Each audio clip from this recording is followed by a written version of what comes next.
Shifting subjects now, Ashish ji.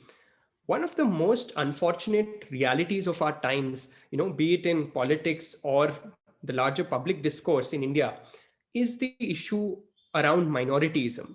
Now, I feel it not only prevents us from calling a spade, but also in very tangible terms, undermines any corrective action that we might want to take in the larger interest of our civilization. Uh, how problematic do you think is the discourse around minorityism? And in your view, how would you, look at this? Oh, it's absolutely problematic, and it's one of the biggest problems that we are currently facing as a polity. Minorityism itself is um, you could say it's a universalization of the European experience with religious minorities. Right? And one of the videos that we did on this minority issue, we spoke about the Conference of Vienna, which is where this whole minority-majority distinction became formalized, which was basically the idea of the conference was to discuss how do you handle the Jews and how do you protect them from the attacks by the Christians, right? Because Jews were a religious minority in Europe and they were surrounded from all sides by Christians of various denominations. Um, and that because of colonialism and because we were a colony of one of the European powers, um, that whole paradigm got shifted and imposed on us lock, stock, and barrel. What the European experience is simply one of the cases of a majority minority divide, right? It's the Christian on one side and the Jew on the other side. But there are various permutations, combinations that can happen, right? So you could have a Christian majority with a Muslim minority, you could have a Jewish majority with a Muslim minority, you could have a Muslim majority with a Christian minority, you could have a Muslim majority with a Jewish minority. Uh, Actually, the last one may not even never see the light. It may never see the light of the day. But so what I'm trying to get at is that there are so many combinations and so many different scenarios, right? Just within these Semitic religions, right? And there is just the distinction between the minorityism that we see in India is only and only a direct transposition of the Jewish and Christian idea, that distinction. And we have completely, disregarded that we are actually a non-Semitic civilization. We are a majority that has nothing to do with the Semitic religions. We are closer to a pagan kind of society. And so this unfamiliar terrain is not acknowledged.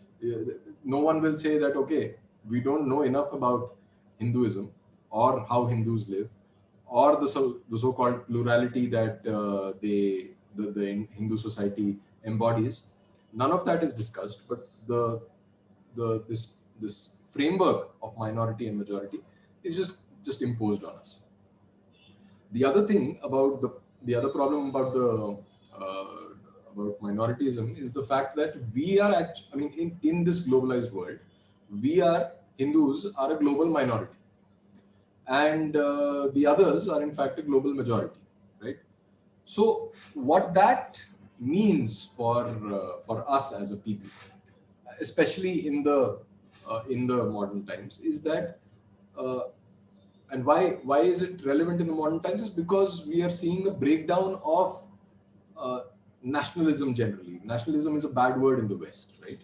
And institutions which are inclined or which are associated with nationalism, like the nation state, are also weakening. And you can see a clear example of that in how the Indian state handles protests like the Shaheen Bagh protest or the farmer protest, right? Just yesterday, we were discussing that we had to go to Sonipat and there was no way to take the direct route. We still, I mean, after 1.5 years, right? No, it's been just less than 1 year, I think. Yeah, this has been so many months and a tragic pandemic in between where so many people died. And these guys are still there, right? No one has moved from there, and the Indian state is helpless because of various things, right? I'm not getting into that. What I'm trying to say is that the structure of the nation state has weakened, and the world has become more like a singular unit, a monolith. And in such a situation, one must one must ask who is the real minority, right? So that's the other aspect of the problem, that you are talking about minorities only in the national context, while the world has moved on to a globalized world order, right? The third thing is the fact of that we live in modern times, and modernity with it and the institutions of modernity break down communities, right? And that is more so in a post-colonial state like India. And we, as the majority, have been at the receiving end of colonialism. And now we are at the receiving end of what they call democratic totalitarianism. Because now you are a society where communities have broken down and people do not associate themselves with the community, and they've been made dependent on the state, almost like they are they're addicted to a certain drug. Like when someone is a drug addict, usko aur kuch nahi dikhai deta. There's only the drug which will help them. So similarly, for any solutions, you have to look towards the state. And in such a situation where there is no community, it is easy for all kinds of vested interests, whether they are political in nature, whether they are religious, whether they are civilizational, whether they are commercial, whether they are artistic, what have you. All kinds of interests have this tendency to manipulate the society. And that's what you would call a social engineering kind of project. Social engineering in the service of vested interests, not in the service of some great future, although everyone sells it that way.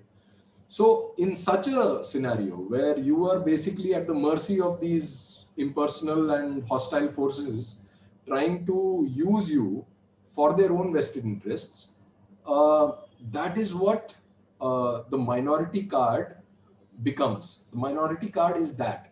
It is blaming you for a failure that is theirs, blaming you for atrocities that they committed, and blaming you for things that you have not even participated in your dreams. So you are, by default, you are a defaulter, and the other guy is the judge. So that's the third aspect, which is the most complicated but the most insidious, which a lot of people don't pay attention to. Please remember to subscribe to us and switch on the notifications for this channel. For our other social media links, more content, and to support our work, please visit citti.net. Dhanyavad. Namaskar.